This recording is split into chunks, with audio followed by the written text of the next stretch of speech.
My name is Chris Humano, and I'm running the entire length of El Salvador in December 2025.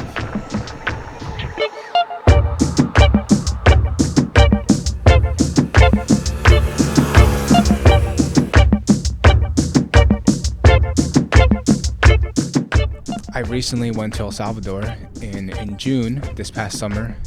It was my first time there, and I would say over 10 years, easily over 10 years.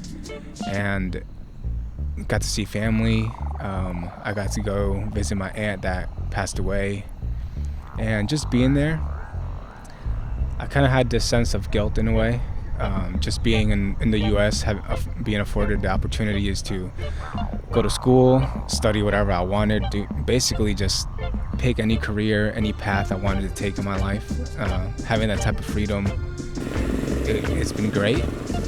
And visiting El Salvador, I kind of felt guilty. My aunt's grave, when I went to go visit her, she passed away on the day I deployed to Iraq, so I didn't really get to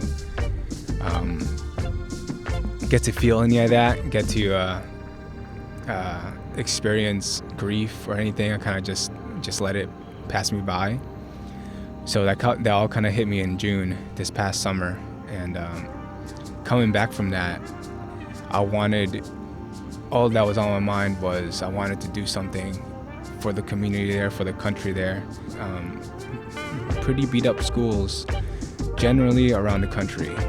As my running has become more serious, I wanted to see if I can do something for that community, for the education of El Salvador there. So my goal for Project El Salvador is to run from the most eastern part of the country, La Union, to the most western part, which is the city of Ahuachapan. It kind of borders the Guatemalan border there, the border of Guatemala and El Salvador. It's roughly around 250 miles, depending on the route that I take. Vaya, dale. Okay, so right now we're plotting the points for every aid station that we're going to have for the run. Every aid station is going to be about half a marathon, 13 miles apart. So right now we're about to hit 50 miles. Once we get to 100K, that'll be day one of the run. We'll try to do 100K every single day. Once we hit 100K, for example here, when we hit 100K here, we're gonna look for the closest motel, hotel, or if we have an RV at the time, we'll use that to kind of sleep in with the crew. But right now we're doing 8 stations about every half marathon. The crew will know what to do. I'll have all my food there. But I'm pretty much, if you can see here, right here for aid station number 3, for example, the last one, I'll do a landmark. The landmark was a pharmacy. So something like that, very simple, just so everyone can know.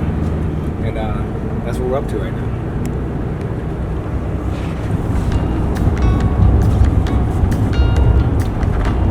Yeah. And I definitely will need help.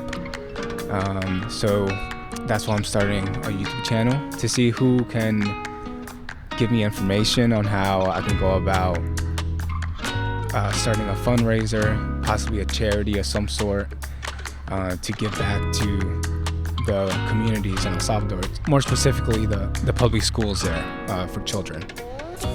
Children in El Salvador start school when they're about 6, and they're only obligated to go to school until they're the 9th grade. So until they're 14 or 15. After that, they can kind of drop out, which most do, unfortunately, just to help out their families. Go work, make some money for their family. So it's pretty unfortunate, and I want to see what I can do about that. So the run is in December 2025. I'm slowly building a crew, a team that's going to help me while I'm on the ground there. I'm reaching out to community leaders, to leaders in El Salvador, or even here in Houston, Texas, to have some type of guidance, information on how I can go about helping the education system there in El Salvador. The goal for the YouTube channel is just to raise awareness, to get eyes on the event, hoping people can join me if they wanted to. About every month, we'll put on a video there, just kind of documenting the journey of what it takes, seeing the behind the scenes of my struggles, as this is brand new to me. I don't really get in front of the camera often. As a photographer, I'm usually behind the camera, so this is a first. Because I do get shy from time to time. I still get stage fright. You'll see behind the scenes of my training. I started training already, but it'll slowly ramp up as the months go by. You'll see my training in the gym. There will be some strength training, lots of running. So if you're a runner, you'll have plenty of running to watch. You'll see interviews of my family. We'll interview some of my family members that are in El Salvador, here in Texas, possibly in New York, where I kind of grew up there. You'll see interviews with leaders of the communities in El Salvador. We'll try to document it the best we can. Another goal is for the Project El Salvador to be something that's sustainable, not a one-time thing. I kind of want this to be a yearly project. I'm doing the run in December because the school year in El Salvador starts in January. So the brand new school year for the kids starts in January, and they're still, I guess you can say, on summer vacation in December. So doing the run right before the school year starts, hoping I can get funds, raise money and awareness, will definitely help out with the children. My end goal with that is to have some type of either organization or company kind of supply the children every year with either uniforms that they need for school. Some schools require uniform in El Salvador. Either just in general school supplies, notebooks, pens, pencils.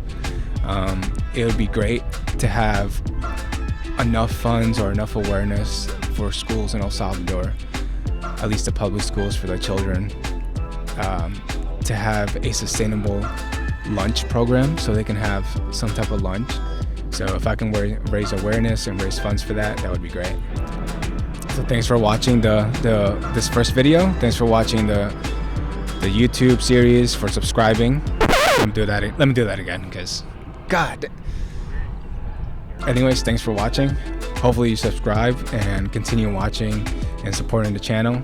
It's a brand new channel, so hopefully it gains some ground. It gains some eyeballs, as they say. But thanks for watching, and see you later.